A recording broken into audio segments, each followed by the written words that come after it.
palabra escondí, guardada en mi corazón, para yo no pecar contra ti, Señor. Tu palabra escondí, mis ropas en tu sangre lavé, y de tus aguas bebí, para hacer una ofrenda agradable a ti. Mi vida a ti consagré. Mis talentos solo son para ti, Señor. Mis dones preciosos tuyos son. No le veo razón a mi vida sin ti. Tú eres mi Señor y mi Dios. Así como el fuego refina el oro, completa tu obra en mí, hasta que el mundo pueda ver tu gloria en mi rostro brilla.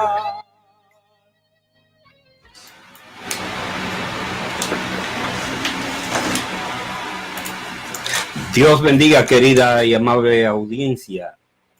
La paz entrañable de nuestro Señor y Salvador Jesucristo sea con todo y cada uno de ustedes. Bendiciones a su vida, a su familia, a sus naciones, diversos países, ya que tenemos una audiencia en diversos lugares que nos sintonizan.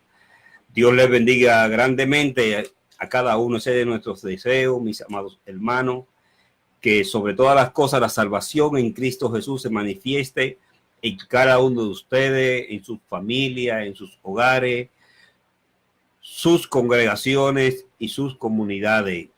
Bendecimos el nombre del Señor, porque una vez más nos permite compartir con ustedes a través de su programa, nuestro programa, enseñanzas y reflexiones a través de la Biblia. Damos gracias al Dios Todopoderoso por este canal de bendición que tantas bendiciones ha traído a muchos que nos escriben y se comunican con nosotros por la vía telefónica, ya sea por el WhatsApp, por Messenger, y nos escriben de manera personal y a través del correo electrónico. La paz de nuestro Señor sea Jesucristo sea con todos y cada uno de ustedes, mis amados hermanos. Y damos gracias a Dios, mis amados hermanos, porque Dios ha sido bueno con cada uno de nosotros, y hacemos una oración, elevamos una oración a Dios para que el Señor siga cuidando de nuestras vidas, siga cuidando de nuestra familia, siga cuidando de todo y de cada uno de nosotros, y la paz inconmensurable de nuestro Señor Jesucristo sea con cada uno de ustedes. Bendecimos el nombre glorioso de nuestro Señor y Salvador Jesucristo. Y oramos de la siguiente manera. Padre amado y Dios bendito, te glorificamos, te bendecimos. A tu nombre exaltamos, Señor. Dios amado, ¿quién como tú entre los dioses? Tu amor es grande, tu misericordia y tu bondades son infinitas y son para siempre. Bendice a cada uno de los que nos oyen, y aún hasta aquellos que no nos oyen, Señor, que tu amor, tu paz sea derramada, la salud, sobre cuanto sufren calamidades y sufren enfermedades, Señor. Pasa tu mano sanadora, Dios mío, llévate toda turbación. Mira los hogares destruidos, Señor, mi Dios eterno, la vida de jóvenes destruidos, tanto en guerra como en la drogadicción, envueltos en diversos vicios, y de personas ancianas que padecen enfermedades degenerativas, Señor, esos ancianitos que algunos de ellos no tienen hijos ni familia, Señor, ni nadie que se preocupe por ellos. Pasas tu mano sanadora. Aquellos también que sufren enfermedades terminales, que ya han sido desahuciados, Señor, haz un milagro y sana para tu gloria, sana para tu honra. Lleva de toda dolencia, Señor y poderoso Dios, Padre eterno y Dios de la misericordia. Ten misericordia a aquellas naciones que se encuentran enfrascadas en guerra, Señor, donde hay tumulto, Dios mío, donde hay calamidades, donde hay inundaciones, donde hay tantas, Dios mío y Señor eterno, tantas quejas, tanta dolencia, tanto dolor. Padre amado y Dios bendito, ten misericordia a esas naciones de África, Señor, como allí las personas se mueren, Dios mío, por falta de alimento, Señor, ten misericordia y provee para cada uno de ellos. Mira aquellos que también piensan suicidarse, Señor. Padre, reprendemos toda malicia, todo espíritu de suicidio, de depresión, en el nombre de Jesús, por el poder de tu palabra. Gracias, Señor y soberano Dios, en el nombre de Jesús. Amén y amén.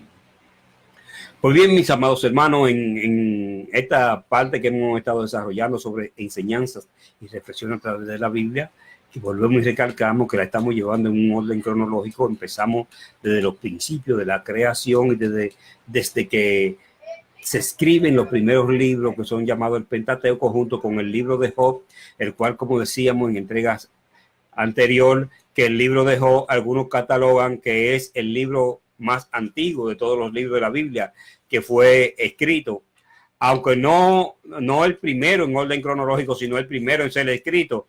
Pues se señala que probablemente el autor de Job, algunos sostienen que haya sido un personaje anterior a Moisés, y toman como evidencia, por ejemplo, la antigüedad en el aspecto literario de este libro, o sea, de los términos, las palabras que usa, las palabras antiguas, también puesto que en el libro de Job no se hace alusión a Moisés, ni a la ley, ni al pueblo de Israel. Y porque también en el libro de Job se hace mención de los nombres más antiguos con que era conocido Dios.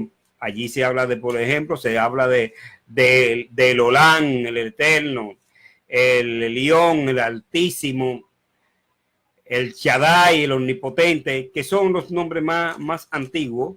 Entonces, desde estos primeros libros estábamos hablando y hemos venido en el orden cronológico hasta llegar a la parte de la escritura de la Biblia donde hace irrupción Jesucristo. Y estuvimos hablando de ese periodo llamado la plenitud de los tiempos, de cómo nace Jesús, de cómo se dan ciertas condiciones en el ámbito internacional, tanto político, geográfico, como en el mundo religioso y cultural también.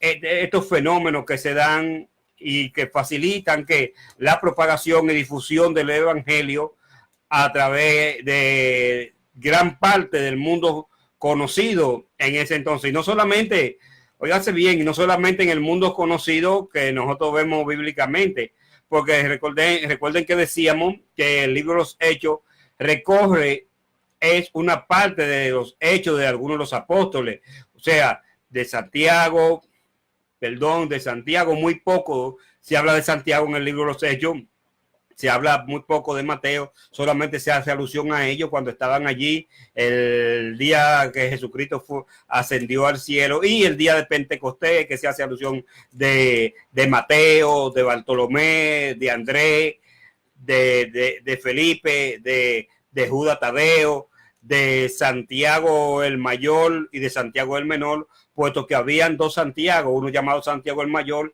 y otro llamado Santiago el Menor. El Santiago el Menor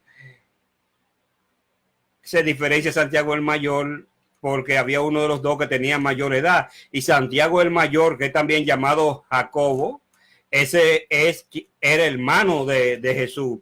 Entonces había otro Santiago que era el de los hijos de Zebedeo, el hermano de Juan, que este es Santiago el Menor. Este Santiago el Mayor, el hermano de Jesús, es quien escribe la carta o epístola universal de Santiago Apóstol. En cambio, Juan, el de los hijos de Zebedeo, a este, según la mayor parte de los historiadores bíblicos, concuerdan una gran mayoría que este de Santiago fue el que escribió el Evangelio según San Juan. Este Juan, el hijo de Zebedeo y hermano de Santiago o de Jacobo, es quien escribe el Evangelio según San Juan, quien también escribe la primera y segunda epístola universal de San Juan Apóstol, y también el libro de Apocalipsis. Entonces, ¿qué acontece?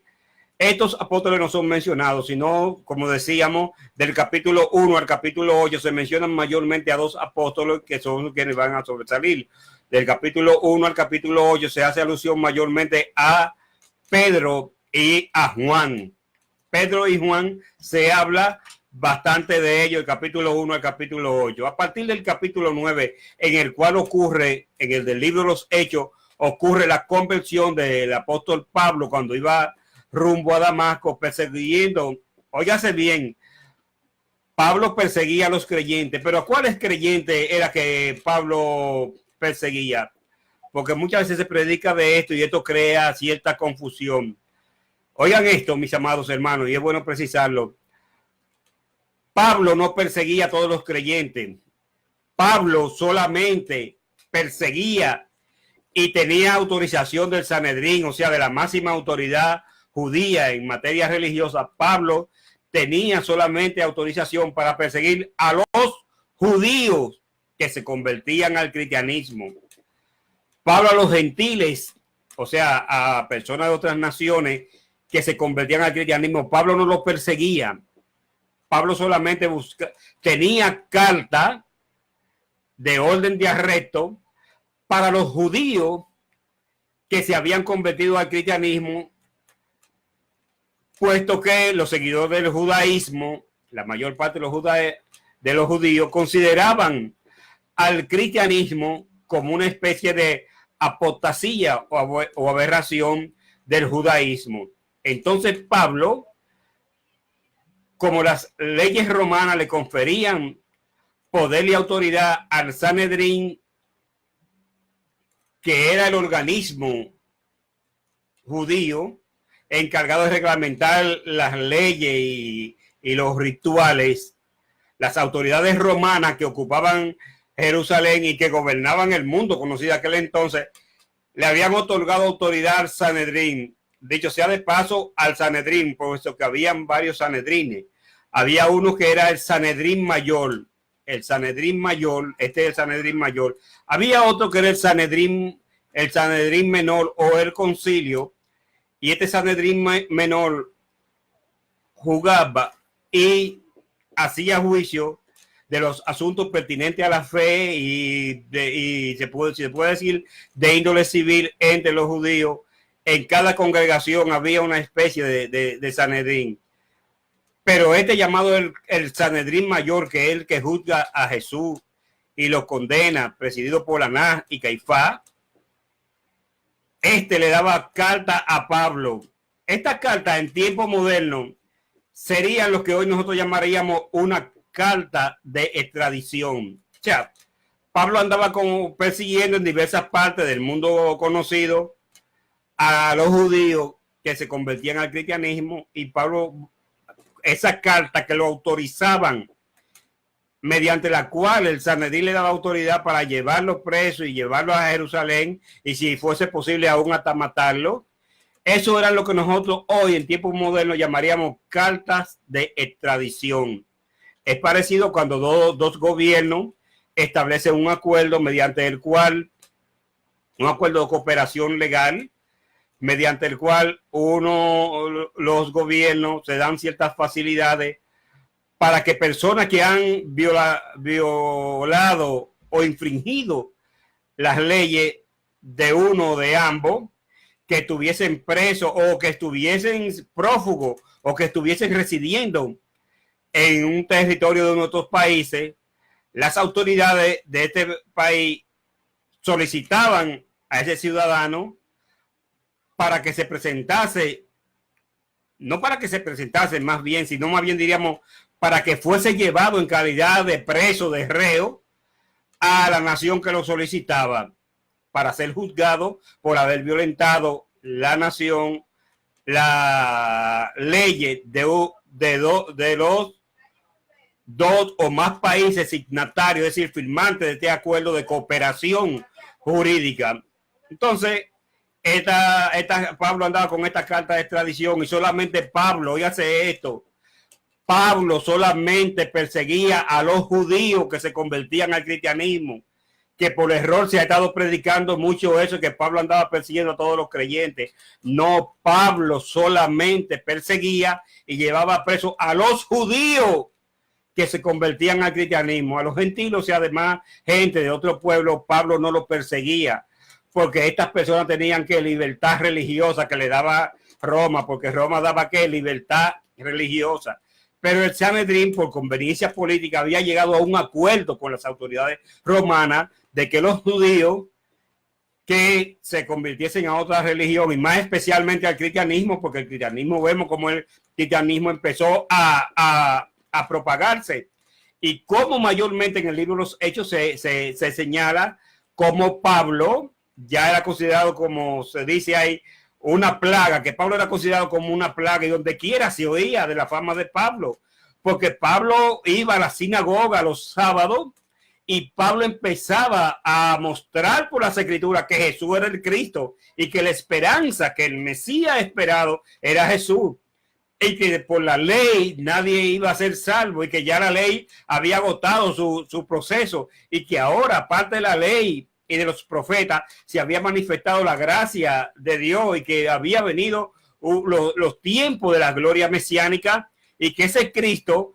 era aquel que decía en las escrituras que iba a venir como Mesías y que era el Salvador del mundo. Entonces Pablo con ahínco se entrega. Pablo era un abogado, un rabino, que lo que nosotros llamaríamos un abogado, un experto en leyes, y eso mismo era lo que era Jesús. Jesús era un abogado, un conocedor de las leyes judaicas, del judaísmo, y esto mismo era Pablo.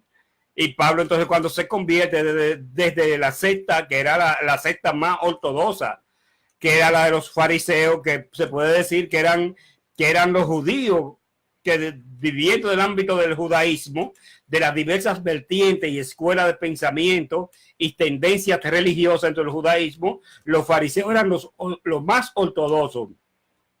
Si se puede decir, los fariseos eran los más ortodoxos, amén de que se puede hacer una salvedad que comparativamente con los esenios, que también era un grupo muy ortodoxo, pero los esenios era un grupo muy, si se puede decir, los esenios era un grupo muy encerrado, y era un grupo más bien que tenía una vida monástica, o sea, encerrada. Los esenios vivían en comunidad, y por tanto la proyección, la propagación de las ideas de los esenios era limitada. En cambio, la de los fariseos, que constituían lo que se llama el grueso de la población, la mayoría, era más conocida, la de los fariseos. Aunque cabe destacar que los saduceos, aunque eran menos en número, por ser parte de lo que se llama la aristocracia religiosa gobernante, los saduceos tenían más influencia política que los fariseos, aún siendo menores en número. ¿Por qué? Porque los fariseos eran parte de esta aristocracia, y también que los saduceos estaban más involucrados con las ideas helenizantes, es decir, con las ideas extranjeras, eran más abiertas a las corrientes liberales y paganas de los dominantes y de los pueblos que circundaban a Israel. Entonces eran más abiertos, y también eran menos ortodoxos, es decir, eran menos sanos en doctrina, puesto que los saduceos eran más bien una especie de escuela del judaísmo, más bien racional, porque no creían ni en resurrección de muertos, no creían tampoco en la venida de un Mesías, no creían tampoco en nada de esto. Eran más bien lo que llamaríamos hoy racionales. Entonces ya acontece, Pablo se convierte, y Pablo va persiguiendo a los creyentes. Entonces a partir del capítulo 9 ya se hace más énfasis en la vida de Pablo. ¿Por qué se hace más énfasis en la vida de Pablo? Cabe destacar, como hemos dicho, que el escritor del libro de los Hechos, el cual también es el escritor del Evangelio según San Lucas, que es Lucas pertenecía al grupo evangelístico de Pablo, puesto que Pablo tenía un equipo evangelístico, y muchas veces nosotros hablamos del apóstol Pablo, pero no se puede hablar del apóstol Pablo sin reconocer la importancia y el apoyo que tuvo Pablo de ese grupo evangelístico que lo que lo apoyaba y que trabajaba y colaboraba con él. Entre los miembros de ese grupo están Timoteo, Tito, Onésimo, Epafra, está Sila, que es el mismo Silvano, están Priscila y Aquila, está Aristóbulo, está también Dema, el cual después, más tarde, abandona a Pablo, está también Arquipo. O sea, Pablo tenía un grupo y Lucas también pertenecía a este grupo. Entonces, ¿qué acontece? Mayormente se narra solamente los hechos de Pablo, pero los hechos de los demás apóstoles no son conocidos. Por ejemplo, si a nosotros como cristianos, a no ser que tengamos que recurrir a fuentes extrabíblicas, se nos preguntase qué fue de Mateo, no encontraríamos respuesta, puesto que la Biblia hace un silencio de qué hizo Mateo, puesto que no se habla más de él. Si se nos preguntase qué pasó con Tomás, llamado el Dídimo, tendríamos que guardar silencio. Si se dijese qué pasó con el apóstol Bartolomé, tendríamos que hacer lo mismo. Y pasaría lo mismo si se nos preguntase por Simón, por Andrés, por Felipe, si se nos preguntase también por Judas Tadeo, por Santiago el menor, también tendríamos que lo mismo. Y gran parte después de lo que hizo también Juan, ese Juan que escribió, porque Juan sigue otra tendencia, y Juan, según dice la historia bíblica, Juan, recuerden que cuando en el momento de la crucifixión Jesús le dijo a Juan, hijo, he ahí a tu madre, y le dijo a María, madre, he ahí a tu hijo, y registra la historia que Juan fue a vivir allá a Éfeso, aquella ciudad que menciona el libro Apocalipsis, donde hay una de las ciudades de las iglesias, de las 7 iglesias del Apocalipsis. Juan va a vivir allí y Juan va a acompañar a María, porque María durante todo su tiempo se dice que llegó a vivir con Juan, y Juan fue quien cuidó de ella. Entonces, ¿qué acontece? No se nos dice nada de estos personajes. Entonces, están los evangelios. Los evangelios describen la vida de Jesús. Los evangelios van describiendo la vida de Jesús, cómo vivió, qué aconteció con Jesús. Lo registran los evangelios. Pero mirando los evangelios como obra literaria, hay 4 evangelios que son los llamados los evangelios canónicos. Existen otros evangelios que son evangelios que son cuestionables y son evangelios dudosos. Se les llama los evangelios apócrifos. Se ha discutido mucho y se ha gastado mucha tinta hablando sobre la autenticidad o no de estos evangelios, pero la iglesia, desde un principio, la iglesia ha reconocido 4 evangelios, que son el evangelio de Marcos, el evangelio de Mateo, el evangelio de Lucas y el evangelio de Juan. En este orden que fueron citados estos evangelios es que fueron escritos. El primero de ellos, de los evangelios, es el evangelio de Marcos. Ahora bien, vamos a ver qué característica común tienen todos los evangelios. Los evangelios tienen una característica y es la siguiente, entre ellas, porque son varias, tienen características intrínsecas y peculiares de cada uno de ellos, pero también tienen mayormente características comunes. ¿Qué características tienen en común los evangelios? Los evangelios tienen, entre otras características, tienen en común los evangelios. La forma principal de los evangelios es de tipo narrativa e histórica. Los evangelios se enfocan en hablar de los hechos y de la vida de Jesús. El principal personaje de los evangelios es Jesús. Eso es lo principal de los evangelios. Y los evangelios lo que quieren es influir y llamar a los lectores la atención sobre la persona, vida y obra de Jesús. Todos ellos se enfocan en que la naturaleza divina de Jesús, su poder, su obra y sus señales que hizo y las enseñanzas que estuvo haciendo Jesús. Entonces, ¿qué acontece? Los evangelios se se enfocan en narrar, hacen una narración, un recuento. Pero óigase esto, no lo hacen de forma cronológica. ¿Qué significa de forma cronológica? Que no están ordenados en cómo ocurrieron en el transcurrir del tiempo. Y cabe destacar que hay un evangelio que es el menos cronológico y el menos ordenado y temático, que es el de Marco. Marco más bien habla al común de la gente. Y pese a ser, oígase esto, Marco es el evangelio que más se enfoca en los milagros que hizo Jesús y en las señales que hizo. Y Marco, según se dice, fue el primer evangelio en ser escrito. El primer evangelio de entre todos los evangelios, el primero en ser escrito fue el evangelio de Marco. Marco es el primero de los evangelios que he escrito.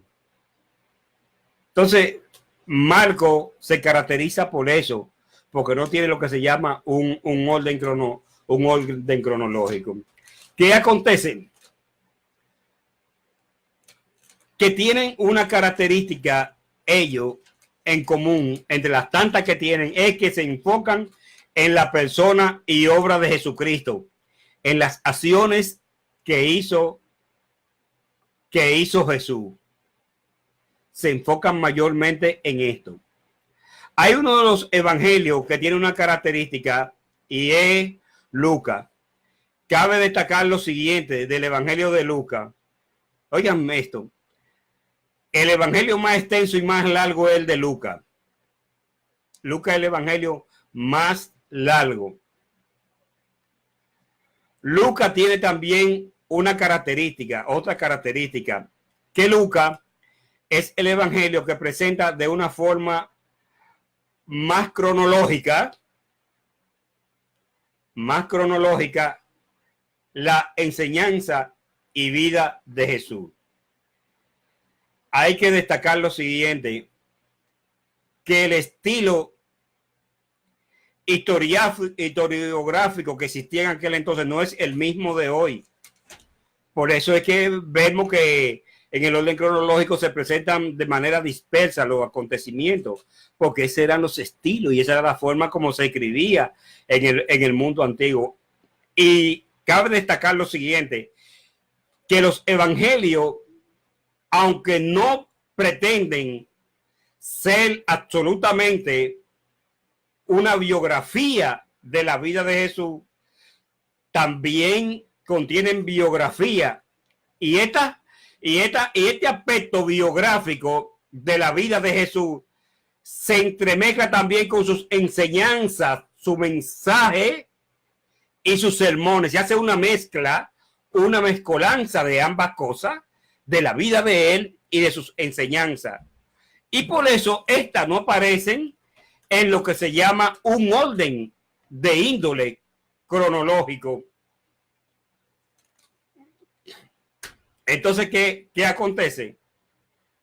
En ello, entre los 4 evangelios, hay otra cosa en común, que se centran en la persona y obra de Jesús. Y a partir de la persona de Jesús, si se puede decirle un círculo concéntrico, o sea, alrededor de Jesús, va aconteciendo lo siguiente. Está Jesús, pero hay un grupo, y esto está en los 4 evangelios, se habla de un grupo de seguidores muy cercano a Jesús. Este es el círculo más cercano a Jesús, que son un grupo de discípulos que son llamados los apóstoles o los 12.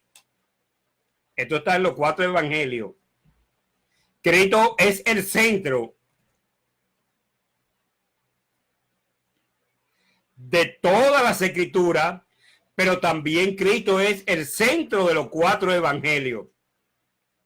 Entonces, ¿qué acontece? En este círculo concéntrico alrededor, así, alrededor de Cristo, están los 12 apóstoles en el centro.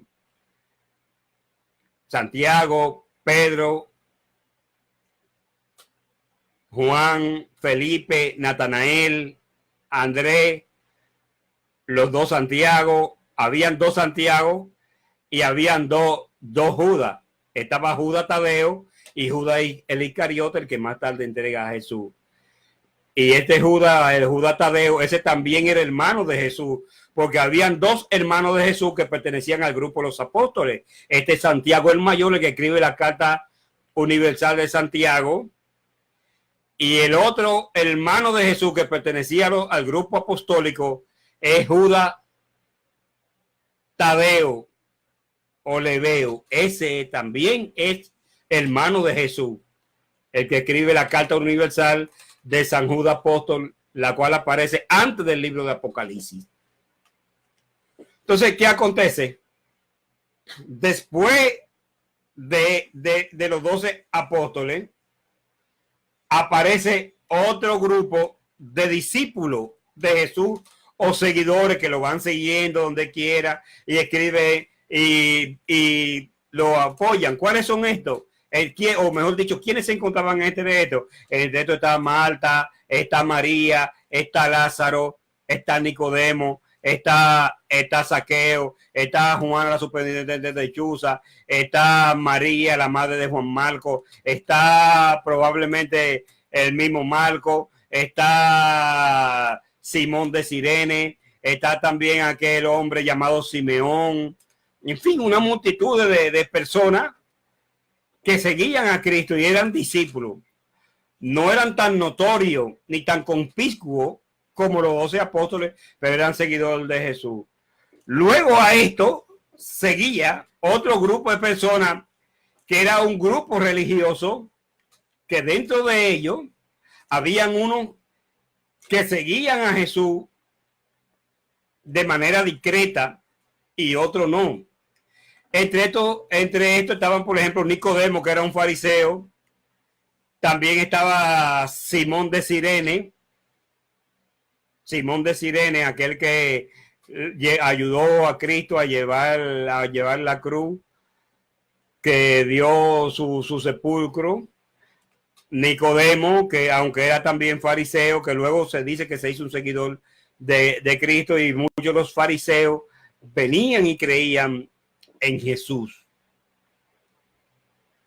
Pero dentro de este grupo habían unos que se oponían a Jesús. Estos eran fariseos que eran opuestos bastante a Jesús, quienes formaron una coalición. Esta coalición fue para enfrentar a Jesús, y esta coalición estaba formada por los fariseos, por los saduceos y por los levitas. Porque los levitas, óigase esto, los encargados de enseñar la ley y de escribir las escrituras, o mejor dicho, las copias de las escrituras, los autorizados no eran los sacerdotes, los encargados de esto eran los levitas. Los levitas, del grupo de los levitas, se había formado un grupo o segmento muy importante llamado los escribas.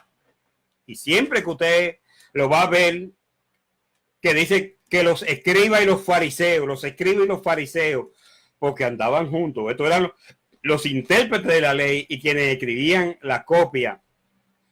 Luego había otro grupo que eran la gente común del pueblo en derredor. Esta gente común del pueblo estaba formada por quienes, por soldados, por rameras, por publicanos, por campesinos, por diversas personas estaba formada este grupo. Entonces, ¿qué acontece? Dice, tienen otra característica, que el material de los evangelios se centra también en las enseñanzas,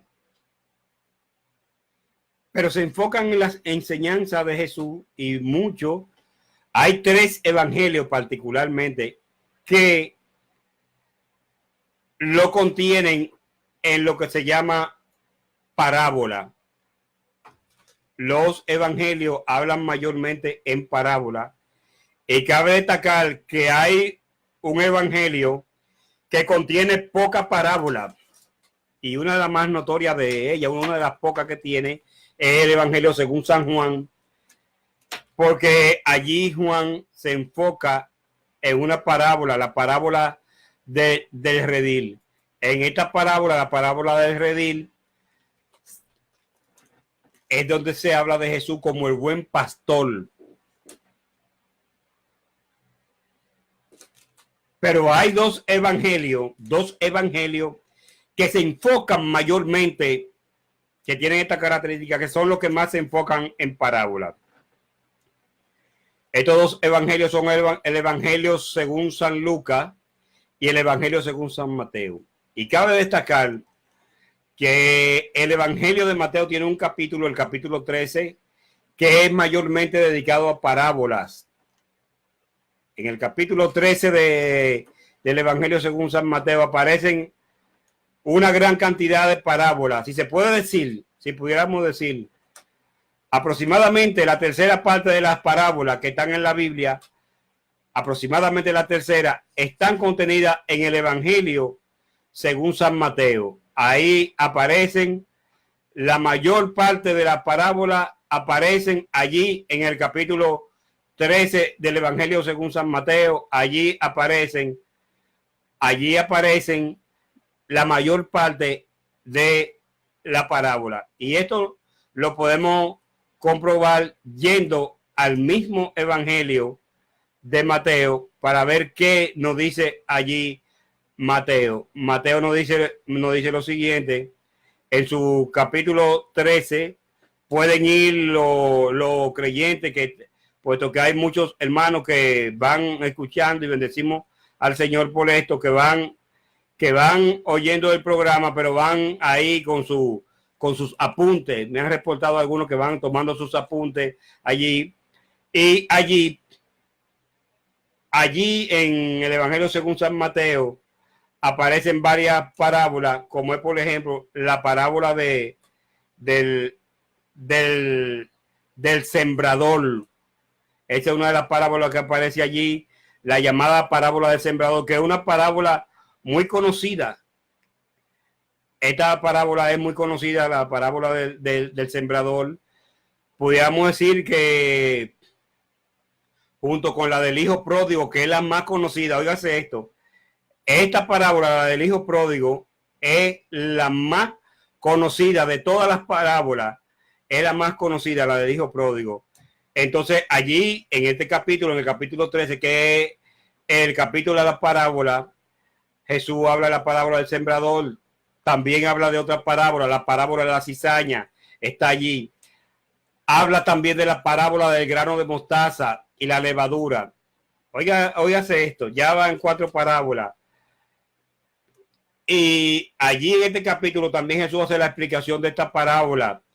Habla de la parábola del tesoro escondido, la parábola de la perla de gran precio, de gran valor. También Jesús la explica, la habla. La parábola de la red, donde habla de peces buenos y de peces malos. Habla también de la parábola de los tesoros nuevos y viejos.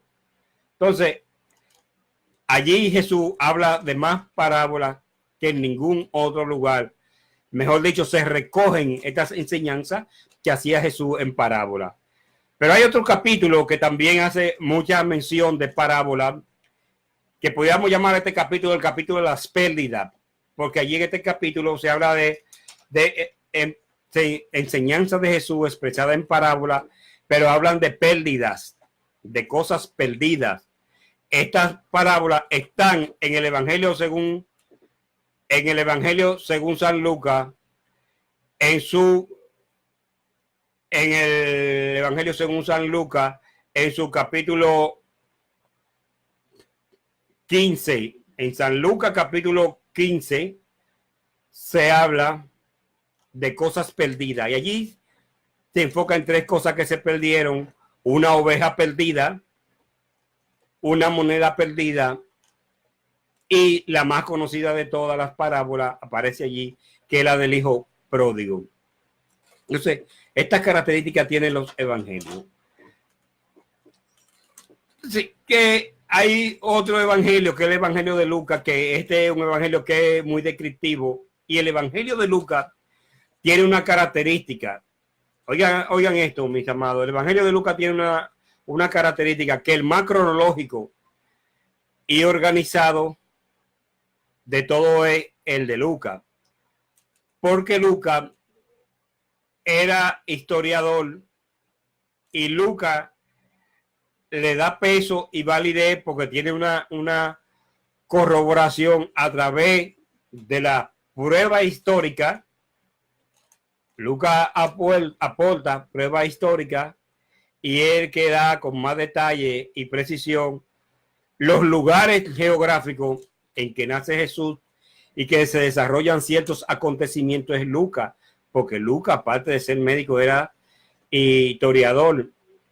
Y Lucas, de todos los evangelistas, más que Mateo, más que Marco y más que Juan, el Espíritu Santo enfoca a Lucas. No vamos a decir que fue Lucas por él mismo, sino más bien el enfoque y la revelación que le da el Espíritu Santo de Dios en el área que Dios quiere usar a Lucas. Y Lucas, como escritor inspirado, el que presta mayor atención a la biografía de Jesús.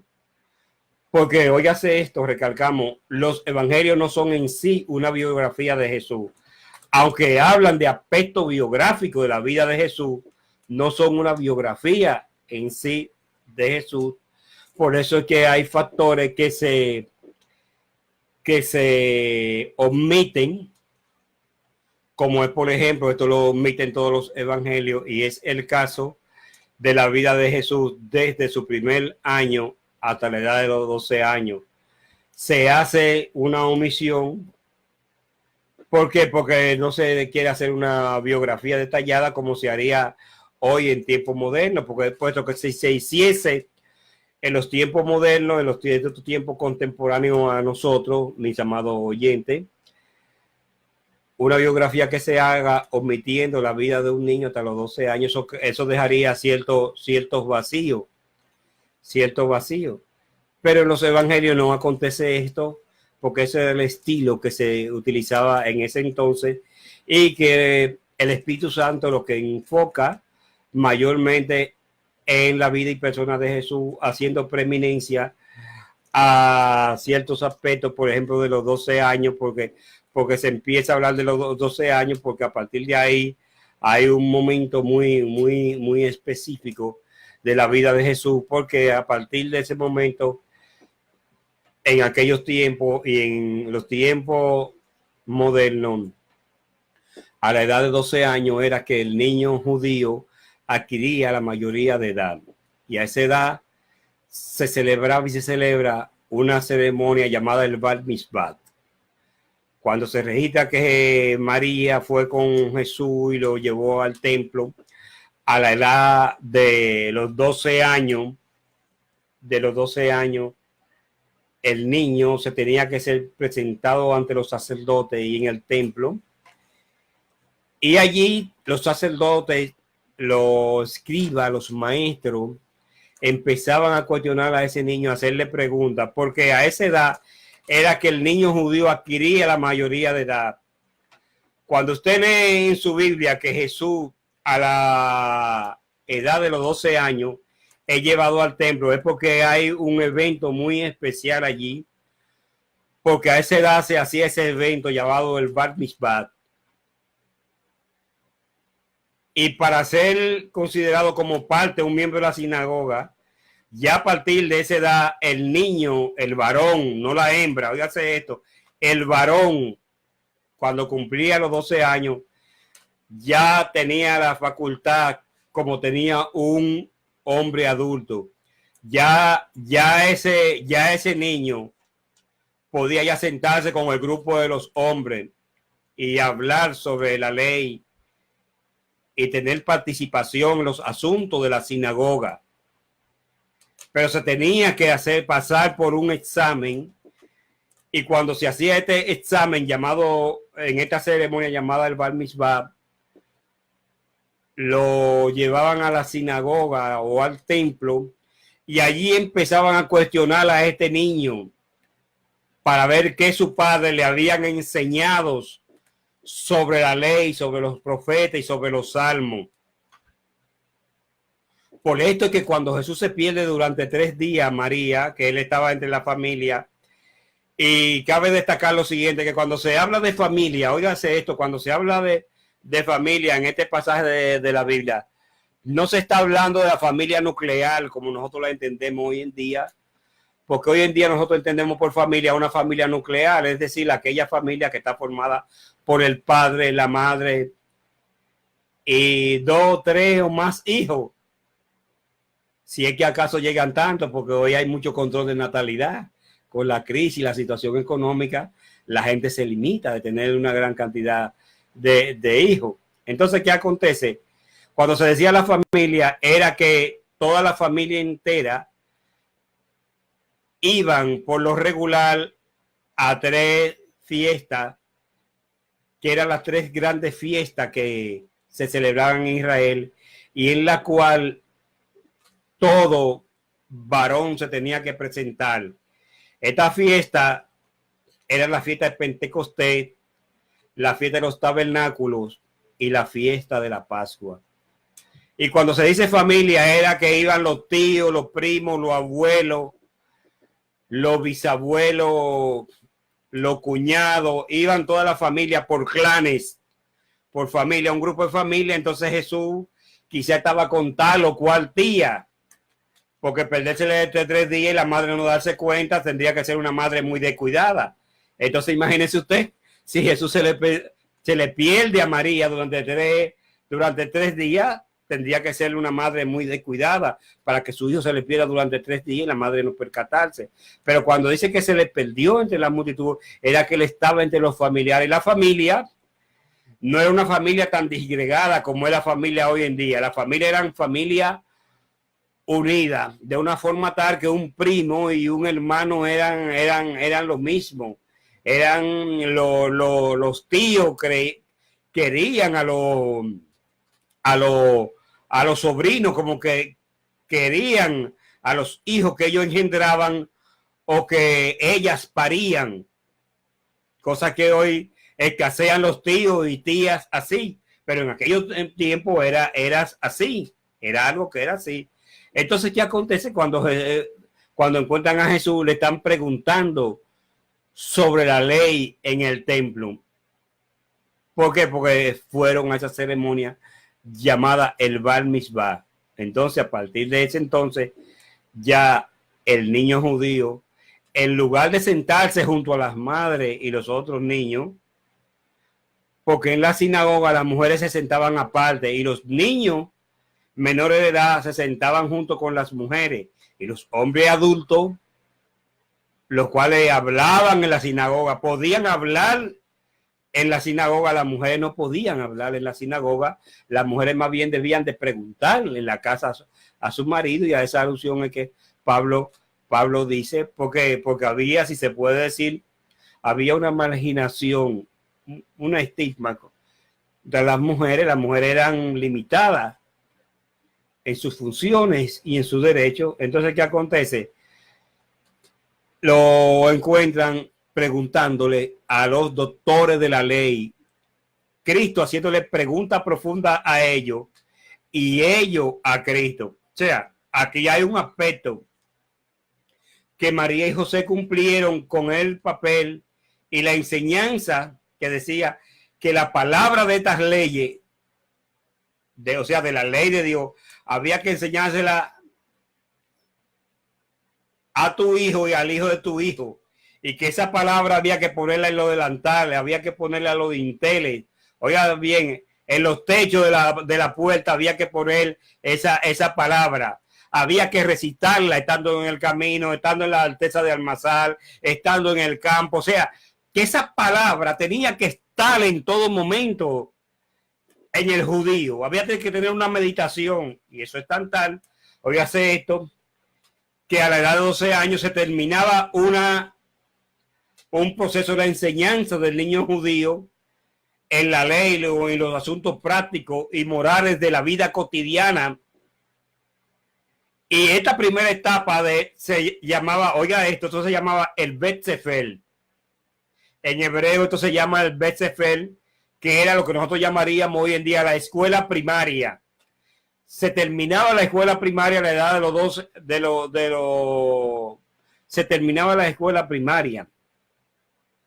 Y a esa edad, óigase esto, a esa edad ya todo niño judío tenía que saber de memoria, o antes de esa edad, me parece que era los 10, si mal no recuerdo. Todo niño judío tenía que saber, óigase esto, de memoria, todo, pero todo el Pentateuco. Oiga qué enseñanza nos da esto a nosotros.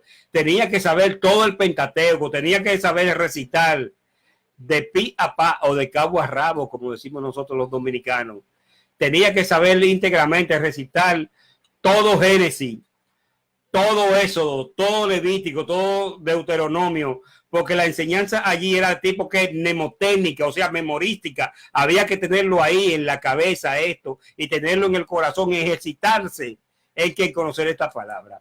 Y esto es una vergüenza, porque hoy en día nosotros como creyentes, una de las cosas que menos hacemos es escudriñar las escrituras.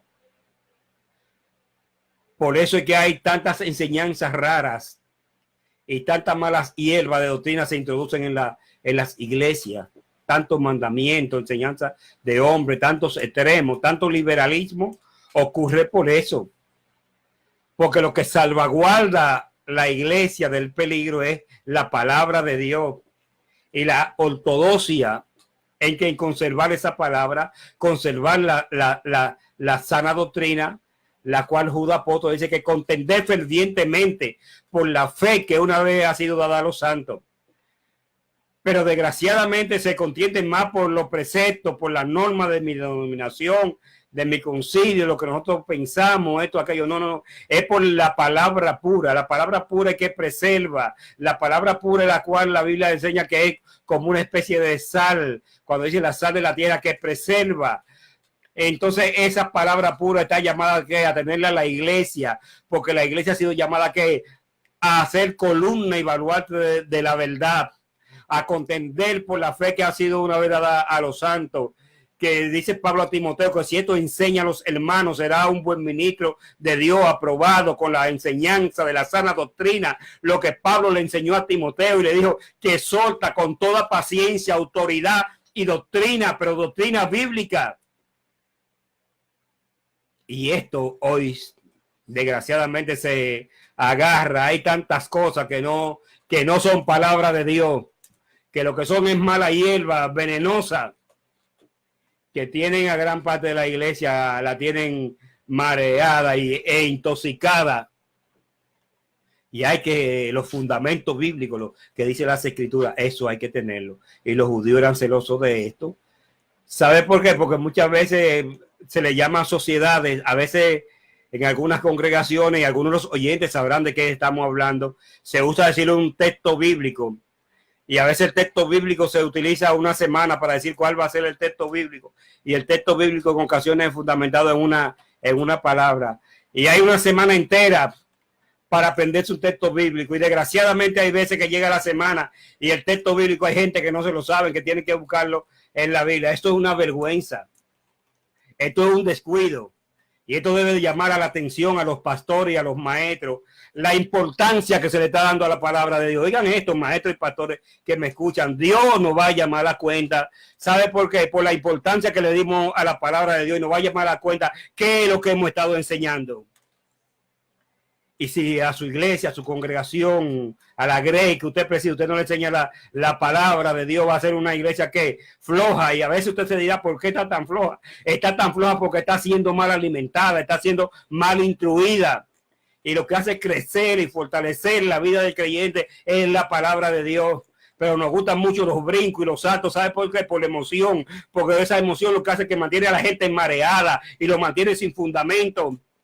Y desgraciadamente nosotros a veces como ministros de Dios entretenemos a la gente en brinco y salto, y la gente vacía de Dios en el corazón e ignorante de la palabra de Dios. Y oiga esto, ministro, que me escucha o pueda escucharme, por esto vamos a dar cuenta a Dios. Porque si usted no es celoso de la palabra de Dios, usted no es celoso de su congregación. Usted es un mal pastor. Usted no está alimentando a su congregación. Si su congregación pasa más en brinco y salto, y su congregación es una congregación que no aprecia la palabra de Dios, ni tampoco aprecia los estudios de la palabra de Dios, es porque usted no le ha instruido eso, es porque usted no le ha enseñado la importancia de eso. Y usted va a tener problemas. Entonces, ¿qué acontece? Allí se hacía esta ceremonia, y por eso es que Jesús hace esto. Y recuerden esto, todo niño judío ya a esa edad tenía que tener de memoria, óigase esto, que a mí hasta me avergüenzo yo mismo, porque si me dicen a mí que existe Génesis hasta Deuteronomio a su capítulo final, yo no lo haría. Y no he conocido no he conocido en 30 y tantos años en el Evangelio el primer creyente que sea capaz de hacer esto. Si usted conoce a alguno, hágamelo saber. Pero todo niño judío tenía el deber, óigase esto, porque era instruido por su padre, era instruido en la sinagoga. Porque tenían celo de la palabra que Dios dio, que Dios reveló. Pero hoy hay mucho celo de revelaciones falsas. Gente hablando, diciendo que tienen tal o cual revelación, que tienen revelación de la palabra, pero la palabra por un lado y ellos por otro. Que muchas veces son mentiras y engaños. Toda revelación debe estar enmarcada dentro de la palabra. Mis amados, el tiempo ha pasado. Dios me le bendiga y Dios me le guarde grandemente. Bendecimos la vida de cada uno. Bendecimos la vida de cada uno de ustedes.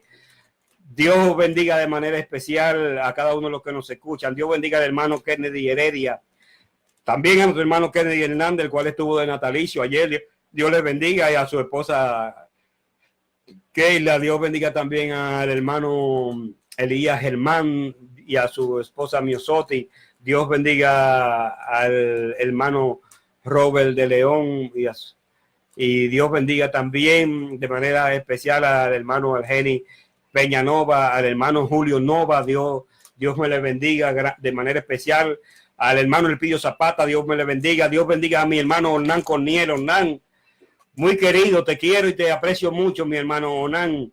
Dios bendiga a tu esposa Flor María, la cual también apreciamos mucho, y a tus 3 hijos, a Daniel, a Isabela y a Abigail. Dios la bendiga. Dios bendiga a tus hermanos, a Raquel y a Carlos David Félix Corniel. Dios bendiga al pastor Fausto Guzmán, mi hermano Fausto. Dios me le bendiga y Dios me le guarde. Mucho deseo de verlo, ministro de Dios, y de estrechar sus manos y de darme un fuerte abrazo con usted pronto, si Dios quiere, así será. Y a su esposa Carmen, Dios me le bendiga. Dios bendiga a su congregación, al hermano Saturnino Osuna, Dios le bendiga. A mi queridísima hermana Berky Ventura Gil, Dios te bendiga, y también Dios bendiga a tu esposo, el doctor Mejía. Víctor, Dios te bendiga grandemente y un feliz cumpleaños por el cual tuviste la semana pasada. Dios también bendiga a la hermana Iris Figueroa. Iris, Dios te bendiga. Dios bendiga a tu hija Ilcia de la Rosa. Dios bendiga a Uría. Dios bendiga a Eliezer y a sus hijos. Dios bendiga también a Sarai y a cada uno de tu familia. Dios bendiga a Cristobalina Merán, viuda Corniel. Dios te bendiga, Cristobalina. También Dios bendiga a la hermana Yesenia Ramírez, Dios la bendiga. A Berky Marina, Dios la bendiga. También a mi hermano Miguel Ruiz, Dios te bendiga, mi hermano Miguel Ruiz. Dios bendiga al ministro y pastor de Dios, Carlos Piantini Quesada, Dios te bendiga. Claudio, Dios también te bendiga. Al Magister Ramón Pérez Vidó, Dios te bendiga, mi hermano Vidó. A Eduardo Pérez Rosario, el menor, Dios te bendiga grandemente. A Santos Pérez Rosario, cariñosamente a Ariti, de Dios los bendiga. Al pastor Ciprián Ramón Alcántara, al pastor Bernardo Pérez, Dios le bendiga. Al pastor Julio César Canela, al pastor Pedro Lluvere, Dios te bendiga, Pedro. Dios también te bendiga al pastor Obando, Dios bendiga a pastor Obando y a su esposa Daisy. Al ministro Julián Soriano, Dios te bendiga, Julián, y a tu esposa Marianela. Dios bendiga también a Julio de los Santos. Dios bendiga también a Merari, a Danny Félix. Dios te bendiga, a la unidad Soriano, a Chencha Pérez Brito. Dios te bendiga, Chencha, grandemente. Dios bendiga también a la misionera y mujer aguerrida Oneida Marte. Dios te bendiga, Oneida, de manera especial. Dios bendiga también a Alejandra Polo. Dios te bendiga, a Alejandra Polo, a Cristian Alfonso Guzmán, Dios bendiga, también Dios bendiga a tu esposa Denis y a tus 2 hijos. Saludo especial a Jeremy, Dios bendiga a Miguelina, Dios bendiga a Cristina, Dios bendiga a Hugo Rosado, cariñosamente el Yuguito, Dios me le bendiga de manera especial. A Bellaniri Pérez Rosario, Dios la bendiga, a la pastora Magandi Liranzo, Dios la bendiga, y a ese evento que ella está anunciando que va a tener lugar en su congregación. Oremos por ese evento, que sea glorioso, que Dios bendiga también al pastor Alfonso Polanco, Dios te bendiga, mi hermano Alfonso, Dios también bendiga a la pastora Carmelina Ortiz, al pastor Ultimio Mato, mi hermano Ultimio, Dios me le bendiga, a la hermana Teresa Martínez, al hermano también Virgilio Santana, mi hermano Santana, Dios bendiga, Dios también bendiga a la hermana Juana de Jesús, Dios me le bendiga grandemente, mi hermana, también Dios bendiga a la esposa de Alfonso, a la hermana Rubeli, Dios bendiga, Dios también bendiga a la hermana Estela Dotel, Dios les bendiga, mi hermana Estela. Dios bendiga también a Judy Álvarez. Dios te bendiga, mi hija, grandemente, de manera especial. Dios te bendiga. Dios bendiga a la hermana Wendy Elvil. Dios la bendiga de manera especial. Dios bendiga también al ministro Santo Pérez Cueva. Dios también bendiga a mi querido hermano Julio Zavala. Dios te bendiga. Dios bendiga a Félix Reynoso, a Virgilio García, mi querido hermano pastor. Dios te bendiga de manera especial. Grandemente, que la gracia de Dios sea contigo. Dios bendiga también a la hermana Bellaneri, la esposa de nuestro querido hermano Tomás Rodríguez. Mr. Tomás, Dios me le bendiga, bendiga a su congregación y Dios bendiga la obra de su mano grandemente y de manera especial, que Dios lo haga extender, que lo haga florecer de manera especial. Al querido hermano Tony Pérez, Dios te bendiga, Tony, mi hermano Tony, Dios te bendiga grandemente. Dios también bendiga a Pedro González, cariñosamente Tony, Dios te bendiga, y a tu esposa Albania, Dios te bendiga de manera especial. A Héctor Antonio Martínez, Dios te bendiga, Héctor, Dios bendiga a cada uno. A María Laura de Jesús, mi querida sobrina, Dios te bendiga, Dios bendiga a tu hermana Yesenia, Dios bendiga también a Janet de Jesús, Dios bendiga el barrio de Calero, Dios bendiga a César Suero, Dios bendiga ese barrio, Dios bendiga a la gente de Calero, a esa gente buena de Calero y esforzada. Dios los bendiga, Dios lo bendiga a la hermana Natividad, Dios bendiga al hermano Tito Torre, cariñosamente niño, a su esposa, Dios bendiga a Juanita y bendiga a todos sus hijos de manera especial. La paz de Dios se ha contado con todo y con cada uno de ustedes. Dios bendiga al hermano Porfirio. Dios te bendiga, mi hermano Porfirio, de manera especial. Dios bendiga a cada uno. La paz de Dios sea con cada uno de ustedes. Mi hermano José Velázquez, Dios te bendiga. Dios bendiga al ministro Alessia Angulo. Y Dios bendiga también a la hermana Maribel Torres. Dios la bendiga. También Dios bendiga a la hermana Graciela Rochieta. Dios bendiga a la hermana Aura Tati, Dios bendiga a la hermana Araceli Álvarez de manera especial y grande. La paz de Dios sea con ella. Dios bendiga a la hermana Ofelia. Dios bendiga a Ofelia Capellán y a su esposo Ezequiel, a su hijo Cristian y a su hija Nailet y a su otra hija y a sus nietos. Dios lo bendiga. Dios bendiga la nación de Venezuela grandemente. Que Dios visite a Venezuela, a Haití, que haya un soplo del Espíritu de Dios. Acá en España también que haya un avivamiento. Oren por un avivamiento aquí en España. Es menester un avivamiento. Que el viento recio del Espíritu Santo se meta en esta nación, salvando vidas, restaurando, bautizando con Espíritu Santo, que se vea verdaderamente la gloria de Dios, porque si bien grande es la crisis económica que atraviesa España, la crisis espiritual es mucho más profunda. Y no solamente España, sino a toda Europa y a la pastora de la Mercedes, Dios me le bendiga. Dios bendiga también al hermano Cedeño, Dios te bendiga, mi hermano Cedeño, allá en Higüey también, que Dios bendiga al hermano Roberto Fría, Dios te bendiga, mi hermano Pastor Fría. Dios bendiga también a la pastora Adela Mercedes, al hermano Rafael Fría y a la pastora, bendecimos el nombre del Señor, Magandi Lidanzo. Dios le bendiga, pero también que Dios bendiga al pastor Isidro Pérez de manera especial. Mi hermano Isidro, Dios te bendiga. Dios bendiga también al pastor Carlos Abad, al hermano Luis Mora también, que Dios lo bendiga. Son tantos mis amados hermanos. Que Dios bendiga a la hermana Tilsa, que Dios la bendiga de manera especial.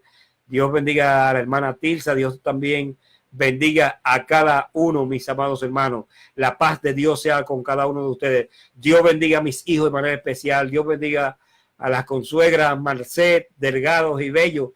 Dios la bendiga de manera especial. Dios bendiga a Vicen Delgado. También Dios la bendiga. Dios bendiga también al señor Juan Caballero, quien cumplió años. Dios me le bendiga, señor Juan. Dios bendiga a Jenny Caballero y a Abraham Carrión. Dios le bendiga grandemente. Dios bendiga también a Jessy Caballero Delgado. Dios bendiga también a María Serrano allá en Extremadura y a Agustín Gil. Que Dios lo bendiga de manera especial al gitano Agustín. Dios te bendiga, Agustín, allá en aquel pueblo que tú vives, allá cercano a Portugal.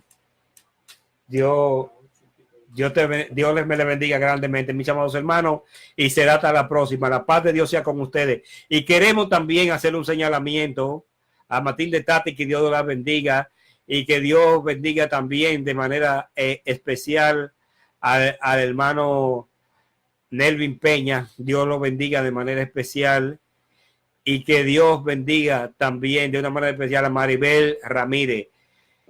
Y queremos hacer un agradecimiento a aquellos hermanos y amigos que comparten este programa, porque así podemos llegar a más personas, y damos gracias porque las reproducciones pasan de más de 800 personas, las reproducciones de muchos de estos programas. Damos gracias a Dios. Gracias porque ustedes se han convertido en compromisarios y también anunciantes de este evangelio. La paz de Dios sea con ustedes. Y gracias porque serán partícipes de la gran bendición que el Señor nos dará, tanto aquí en esta tierra como allá en la gloria eterna. Dios me le bendiga y Dios me le guarde. Y su hermano y amigo Marcial Carrión se despide de todos y de cada uno de ustedes. Será hasta el próximo lunes, donde continuaremos con este tema de historia de la Biblia en su programa, nuestro programa Enseñanza y Reflexiones a la Luz de la Biblia. Dios me le bendiga y Dios me le guarde, mis amados hermanos. La paz de Dios sea con todos y cada uno de ustedes. Amén y amén. Mira bien, nuestras manos victoriosas son manos victoriosas. Mano de victoria que la levantamos como siempre la hemos levantado desde que conocemos a Cristo, en señal de victoria, de la victoria que Cristo da. Así es siempre que la hemos levantado. Mano de victoria para Dios. Dios te bendiga y Dios te guarde, mi hermano y amigo.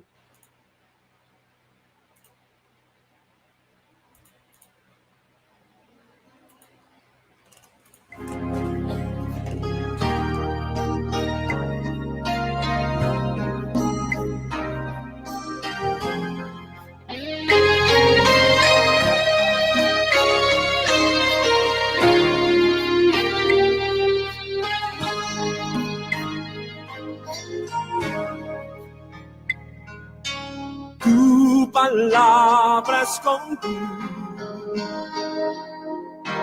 guardada en mi corazón, para yo no pecar contra ti, Señor. Tu palabra escondí, mis ropas en tu sangre lavé, y de tus aguas bebí.